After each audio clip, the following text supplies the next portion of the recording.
What happens when one of Hollywood's most respected actors reaches his breaking point on live television? Today, we're diving into a moment that had everyone talking. When Michael Douglas sat down on The View for what was supposed to be a routine interview, but quickly turned into something nobody saw coming. Before we get into it, make sure you hit that subscribe button and drop a comment below telling us what you think about what went down. The studio. Lights were bright that morning as Michael Douglas walked onto the set of The View, applauded warmly as he made his way to the interview table, shaking hands with the hosts before settling into his seat. Joy Behar sat directly across from him, shuffling her notes with a smile that seemed friendly enough at first glance. The other hosts welcomed him with their usual enthusiasm, and for the first few minutes, everything seemed perfectly normal. They started with the easy questions. Joy asked about his latest project, a film he'd been promoting for the past few weeks. Michael answered with his characteristic charm, discussing the creative process and what drew him to the role. He talked about working with the director, the challenges of the shoot, and shared a funny anecdote about a scene that had gone completely wrong during filming. The audience laughed, the hosts smiled, and it all felt like standard morning television fare. But then Joy shifted in her seat, and anyone paying close attention might have noticed the slight change in her expression. She glanced down at her notes, then back up at Michael with a look that suggested she was about to venture into different territory. "So Michael," Joy began, her tone still conversational but with an edge creeping in. "You've been in this industry for decades now. You've seen a lot of changes. What do you think about all these younger actors coming in and basically saying that your generation didn't do enough to change the system?" Michael's smile faltered slightly.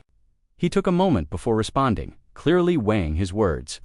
"Well, Joy, I think every generation has its own challenges and its own fights to fight. We did what we could with the awareness we had at the time. But did you really?" Joy pressed forward, leaning in slightly, because a lot of people are saying that people in your position had the power to make real changes and just chose not to.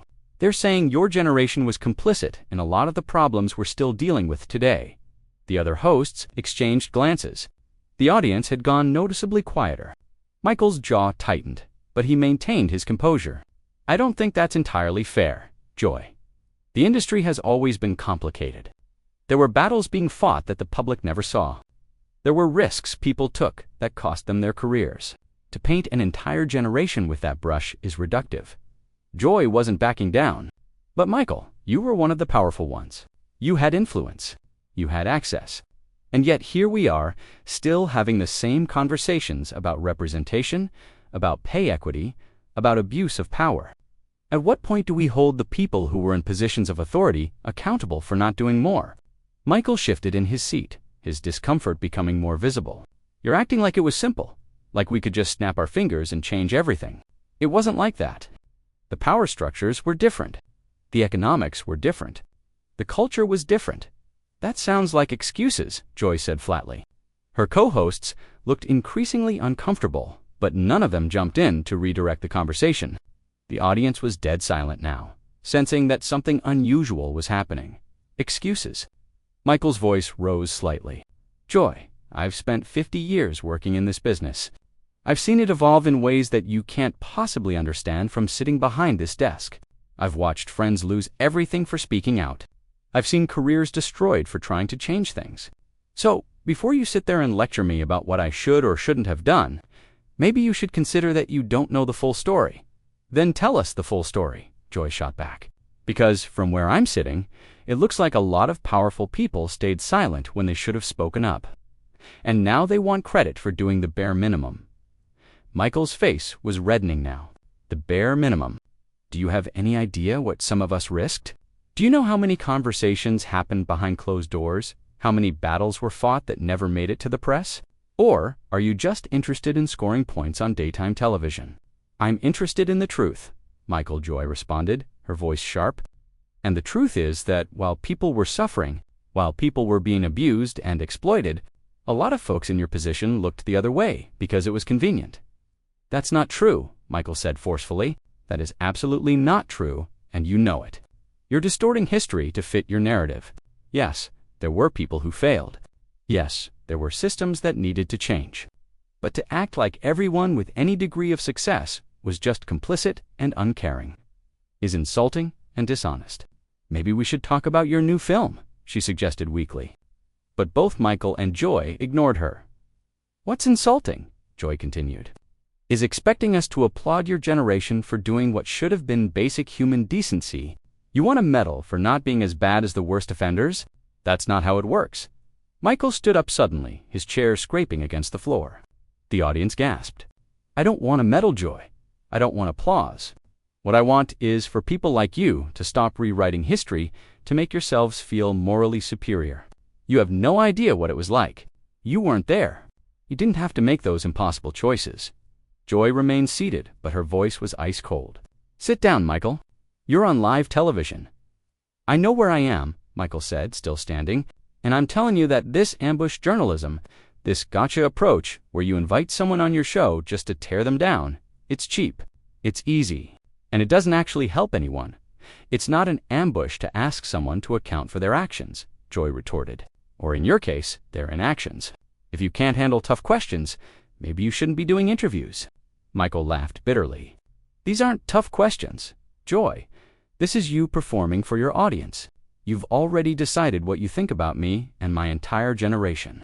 This isn't an interview, it's a prosecution. And you've appointed yourself judge and jury. The other hosts were frantically trying to signal to the producers off camera. The audience didn't know whether to watch or look away. Joy stood up now as well, facing Michael across the table. You're being defensive because you know I'm hitting close to the truth. You know that when the history of this era is written, people are going to ask why those who had the power to change things didn't do more. And they're going to ask, Michael said, his voice dangerously quiet now, why commentators like you spent more time attacking potential allies than actually addressing the real problems. They're going to ask why you were more interested in division than in solutions. They're going to ask why you chose righteousness over nuance, condemnation over conversation. Don't you dare turn this around on me, Joy snapped. I'm not the one who spent decades in an industry rife with abuse and exploitation. No, Michael said, you just spent decades in an industry rife with sensationalism and character assassination. Tell me, Joy, how is that morally superior? The other hosts were openly trying to go to commercial now, but Joy kept going. At least I'm not pretending. I changed the world when I stayed silent, and I'm not pretending that shouting on television makes you a revolutionary, Michael fired back. You want to talk about accountability? Let's talk about media accountability. Let's talk about how shows like this profit from controversy while pretending to care about substance. Let's talk about how you build your career on tearing others down. That's rich coming from someone who benefited from every privilege Hollywood had to offer, Joy said. You made millions in a system that was broken, and now you're upset that someone is pointing it out. I'm not upset that you're pointing it out, Michael said, his voice rising again. I'm upset that you're doing it dishonestly. I'm upset that you're using real issues as weapons in some petty television drama. I'm upset that you don't actually care about the truth, you just care about the performance. Joy's eyes flashed with anger. You don't get to tell me what I care about, Michael. You don't get to come on this show and deflect criticism by attacking me. This isn't about me. This is about you and the choices you made. Everything is about you, Joy, Michael shot back. That's the whole problem. You make everything about your perspective, your outrage, your judgment. There's no room for complexity in your world. There's no acknowledgement that people were doing their best in difficult circumstances. There's just your verdict, delivered from on high, and everyone else is supposed to sit here and take it. If you were doing your best, then your best wasn't good enough, Joy said coldly. And maybe instead of getting defensive, you should just admit that Michael stared at her for a long moment. The silence in the studio was deafening. When he finally spoke, his voice was low and controlled, which somehow made it more powerful. You want me to admit something? Fine, I'll admit that the industry was broken. I'll admit that people suffered who shouldn't have suffered. I'll admit that there were times when I could have done more, said more, risked more. But I will not sit here and let you reduce my entire career, my entire life, to some simplistic narrative about privilege and complicity. I will not let you erase the work that people did, the progress that was made, the battles that were fought, just so you can feel righteous progress. Joy laughed harshly. What progress, Michael? Because from where I'm standing, we're still fighting the same fights. Women are still being paid less. People of color are still being shut out. The power still rests with the same small group of people. It always has. So tell me, what exactly was accomplished by all that work you're so proud of? Michael's hands were shaking now, whether from anger or frustration. It was hard to tell. You know what your problem is? Joy. You think that because the work isn't finished, it means the work didn't matter. You think that because we didn't achieve perfection, we didn't achieve anything. That's not how change works. That's not how the world works. Every generation builds on what came before. We built on what our predecessors did, and the next generation is building on what we did. That's how progress happens. Slowly, incrementally, imperfectly. That's a very convenient philosophy for someone who doesn't want to accept responsibility, Joy said. You get to take credit for whatever progress happened while deflecting blame for whatever didn't. Must be nice to have it both ways. I'm not trying to have it both ways, Michael said through gritted teeth. I'm trying to have an honest conversation, but you're making that impossible. You came into this with an agenda. You wanted this confrontation. You wanted this moment, and now you have it. Are you happy? Does this make you feel good? What would make me feel good, Joy replied, is if people like you would stop acting like victims when you're called out. You're not the victim here, Michael. You're one of the most successful actors in Hollywood history. You've had every advantage, every opportunity. And when someone asks you to reflect on what that means, on what responsibility comes with that, you fall apart. I'm not falling apart, Michael said, his voice rising again. I'm responding to being ambushed on live television by someone who clearly has no interest in a real conversation. You didn't bring me here to have a dialogue, Joy. You brought me here to make an example of me. Well, congratulations. You've done it. You've shown everyone watching that you can bully a guest on your show. You must be very proud. One of the other hosts, Sarah, finally found her voice and tried to intervene. Maybe we should all take a breath here and remember that we're on the same side. We all want the same things, right? We all want a better industry, a more equitable system. Are we on the same side? Michael turned to look at her, and his expression was one of genuine confusion. Because it doesn't feel that way. It feels like I walked into a trap. It feels like no matter what I say, it's going to be twisted into evidence of my guilt. How is that being on the same side? No one's twisting anything, Joy interjected. We're just not letting you off the hook with vague platitudes about how hard things were. Actions matter, Michael, or in this case, the lack of actions. You have no idea what actions I took, Michael said, turning back to her. You have no idea what conversations I had, what positions I advocated for, what projects I turned down, what stands I took. You don't know because you never asked, you just assumed. You looked at my success and you decided that meant I must have been part of the problem. That's not journalism, Joy, that's prejudice. The word hung in the air like a grenade. Joy's face went pale, then red. Prejudice. You're accusing me of prejudice. You've prejudged me, Michael said simply. What else would you call it? You decided who I was before I ever sat down in this chair. You looked at my age, my gender, my level of success, and you put me in a box. You assigned me a role in your narrative, and nothing I say is going to change that because you've already made up your mind. That is unbelievable, Joy said, her voice shaking now. You're actually comparing yourself to victims of real prejudice. You're actually going there. I'm not comparing myself to anyone, Michael said wearily. I'm pointing out that you're judging me based on categories rather than on who I actually am, or what I've actually done. And yes, Joy, that's a form of prejudice, even if it's not the most serious form, even if it's directed at someone who's had advantages in life. You are unbelievable, Joy repeated. The narcissism on display here is just stunning. We're trying to have a conversation about systemic issues, about power structures that have harmed countless people, and you're making it about your hurt feelings. My hurt feelings? Michael's laugh was bitter. Joy, I don't care about my feelings. I care about the truth. I care about having an honest conversation about complicated issues, and you're making that impossible because you need me to be the villain in your story. Well, I'm sorry to disappoint you, but I'm not a villain. I'm just a person who's spent his life trying to do good work, trying to treat people decently, trying to make things a little better where I could. Is that perfect? No. Is that enough? Maybe not. But it's real, and it matters, and I won't let you erase it. Nobody's trying to erase anything, Joy said, but her voice had lost some of its edge. We're trying to have accountability. Accountability? Michael repeated slowly. You keep using that word, but what does it mean to you, Joy? Does it mean an honest reckoning with the past, acknowledging both failures and successes? Or does it just mean public confession and ritual humiliation? Because right now, it feels a lot more like the latter. It means owning up to what you did and didn't do, Joy said. It means not making excuses. And what about understanding? Michael asked. What about context? What about recognizing that people were operating in systems they didn't create and often couldn't fully control? Does any of that matter in your version of accountability, or is it just about finding someone to blame? There you go again with the victim mentality, Joy said, but she sounded tired now. Nobody forced you to take those roles, to make those movies, to accept that money. You made choices. Of course I made choices, Michael said. We all make choices. But choices don't happen in a vacuum.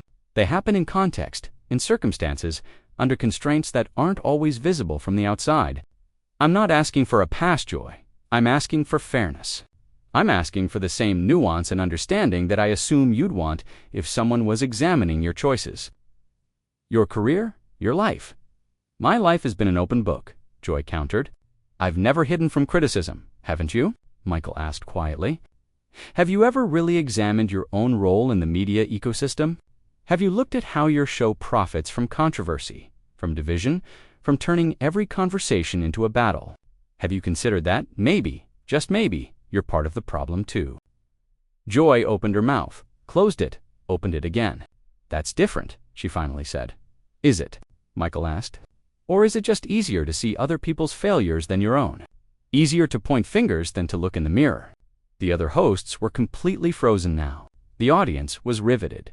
Someone in the control room was probably having a heart attack, but no one called for a commercial break. This was too raw, too real, too unprecedented to interrupt. You know what I think, Michael? Joy said finally, her voice quiet but sharp. I think you came here expecting us to give you an easy time. I think you expected to plug your movie, tell some charming stories, and walk out to applause. And when that didn't happen, when you actually got challenged, you couldn't handle it. That's what I think. Michael shook his head slowly, and for the first time since the confrontation began, he looked more sad than angry. You really believe that, don't you? You really think this was about me not being able to handle tough questions? Joy, I've done thousands of interviews. I've been asked hard questions before. I've been challenged before. That's not what this was. This was you deciding before I even walked through that door that you were going to take me down. And the tragic thing is, you probably think you're doing something noble. You probably think you're speaking truth to power, or holding the powerful accountable, or whatever phrase. Makes you feel good about what just happened here. Joy's jaw tightened. Don't patronize me, Michael. Don't stand there and act like you're above this. You're not. You lost your temper. You got defensive.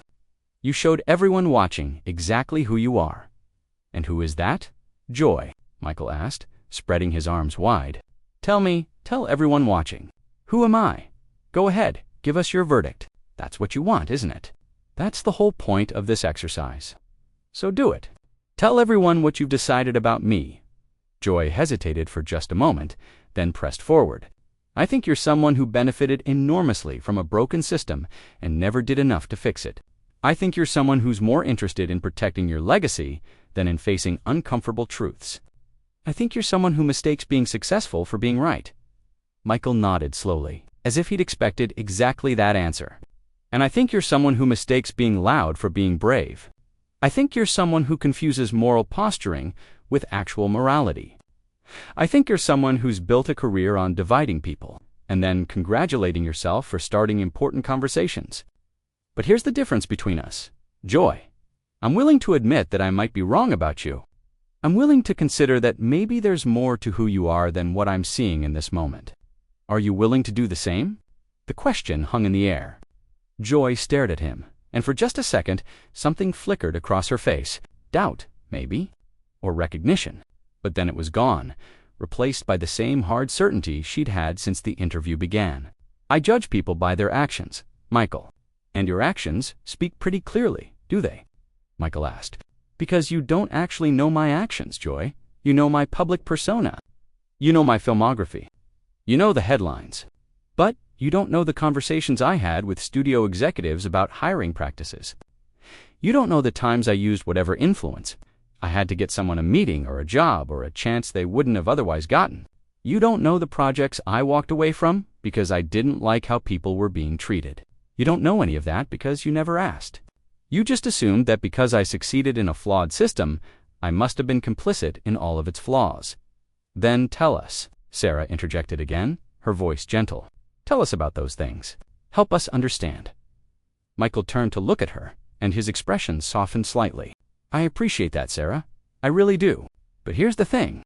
I shouldn't have to prove my worth to you.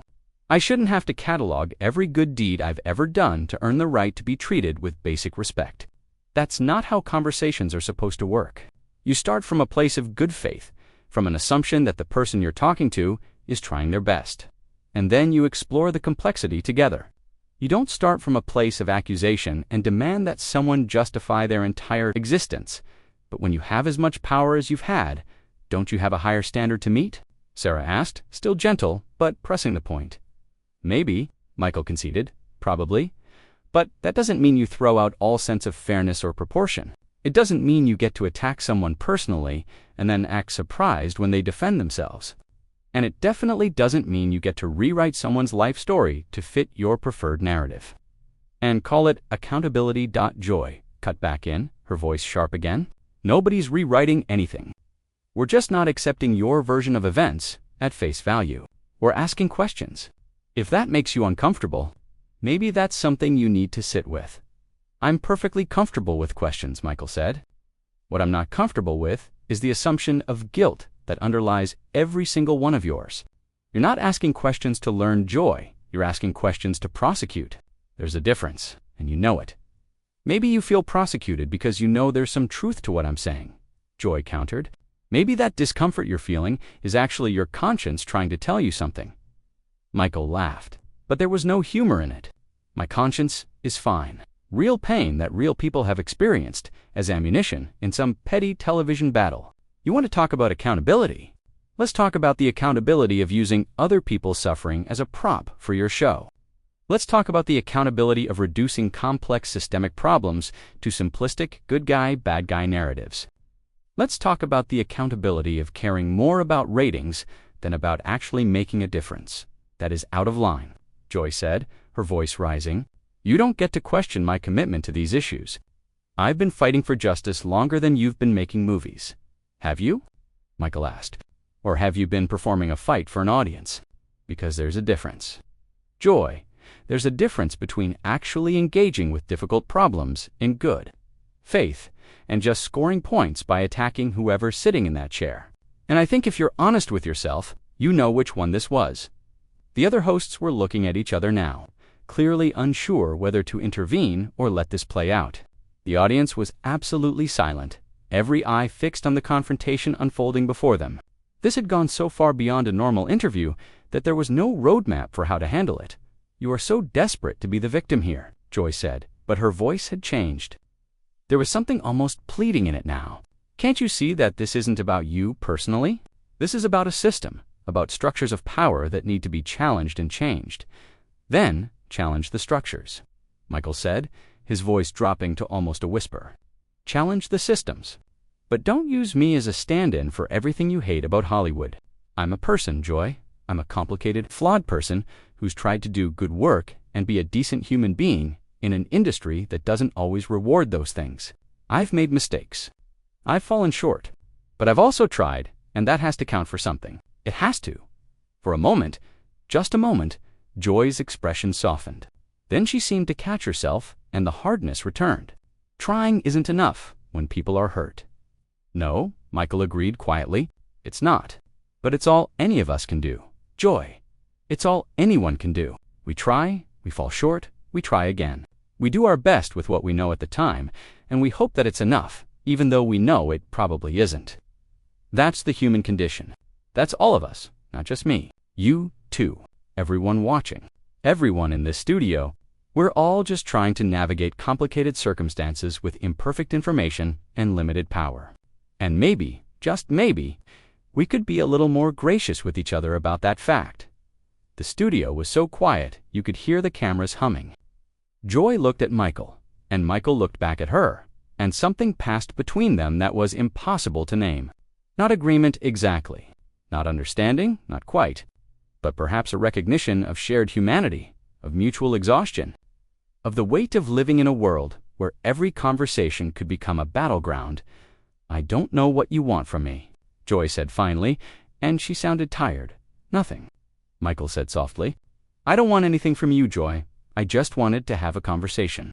A real one, where we could talk about hard things without turning each other into enemies. But I don't think that's possible anymore. Not here, maybe not anywhere. Everything has to be a fight. Everyone has to be on one side or the other. There's no room for nuance, for uncertainty, for just being human together. And that breaks my heart. It really does." Joy didn't respond. She just stood there, looking at him across the table that now felt like a chasm. The other hosts remained frozen. The audience didn't know whether to applaud or remain silent, so they did nothing. And Michael Douglas, one of the most celebrated actors of his generation, looked around the studio with an expression of profound sadness. "You know what the worst part is?" Michael said, though it wasn't clear who he was talking to anymore.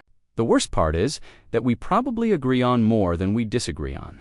We probably want a lot of the same things. A better industry, a fairer system, a world where talent matters more than connections, and everyone gets a real shot. But we'll never know, will we? Because we never got past the accusations long enough to find out what we had in common. That's the real tragedy here. Not what was said, but what never got said. All the actual conversation we could have had, all the real understanding we might have reached, lost because we were too busy fighting." He turned and started to walk toward the edge of the set. Joy found her voice. "Where are you going? We're not finished, so what do you think? Was Michael Douglas right to walk out, or should he have stayed and finished the conversation?" Drop your thoughts in the comments below, and don't forget to subscribe for more stories like this one.